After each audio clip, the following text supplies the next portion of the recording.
What's up, everybody? Welcome to Podcast Now. I'm Alex, and in this video, we got to talk a lot about Astro. This is a game that the information just kind of keeps coming. I don't even know if it needs to keep coming because I think everything we've seen of this game and heard from it has been excellent, and we're kind of at the point where, hey, if they want to show more, if they want to talk more, I'll take it, but I don't really need it because this is a day one buy no matter what. So there was a pretty lengthy interview that was done from a YouTuber to the studio director for Astrobot. Genki over on Twitter kind of put it all together. So we're going to read kind of bullet point by bullet point, but also there's a few things over the last couple days that was spotted or talked about with this game as well, such as the frame rate I want to discuss, and also talk of what the game could have been with features and different stuff that they maybe started doing or wanted to do, and then they just didn't end up doing it in the final game. So buckle in. There's actually quite a bit, I would say, to talk about. So again, this is from the studio director, and this came from the channel Julian Chiez. Hopefully I'm saying that name right. Team Asobi started with 25 to 30 people and now is at 65. It's a perfect size to keep Asobi's DNA and good team dynamic. They overhauled the engine to allow prettier graphics and much more physics compared to Astro's Playroom.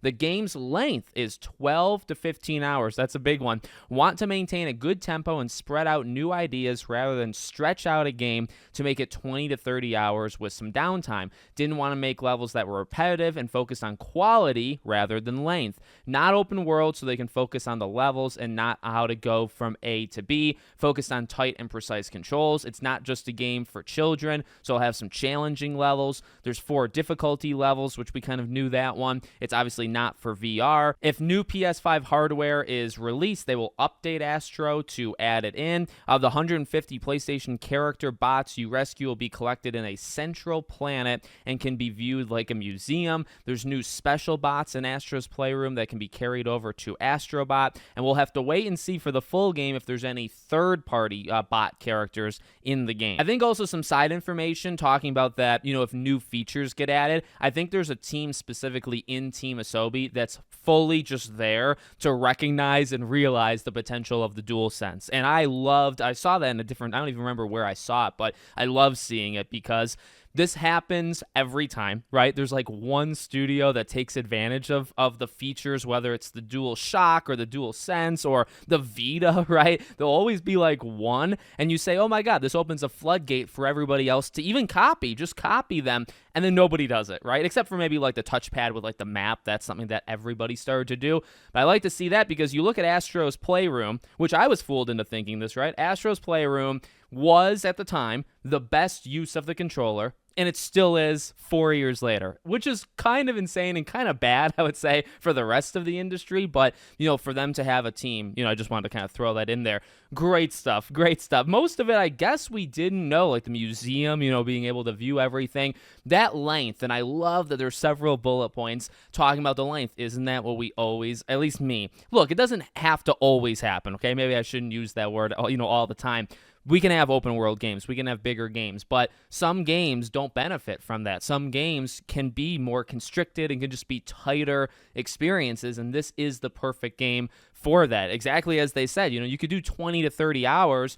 I mean, do you know how many throwaway levels there would be if you did something like that, right? I mean, for it to be 12 to 15, which sounds about right. I mean, most times developers kind of go over. That is something to keep in mind, right? When developers say the length of time for their game, they normally overinflate. So you might be looking at like an 8 to 10 versus like a 12 to 15. But honestly, that's in line. I'm pretty sure we predicted 8 to 10. Like, that's a pretty solid range. And there's replayability, right? The whole kids part, it's like, well, I mean, Astro, maybe in like the way that he looks, like, yeah, you could say this game, Lego Horizon, like, kids are in mind. But you play Astro's Playroom, I mean, like, it can get very serious, and if you're going for like the time trials and stuff like that, there's not kids, able to participate in that stuff. So, things like that, I'm completely cool with. I'm really happy with all of that stuff. Now, a few things to throw in, like I said, one was, the DualSense thing, but that open world part, they throw it in there. That was expanded upon, I think, elsewhere. So basically,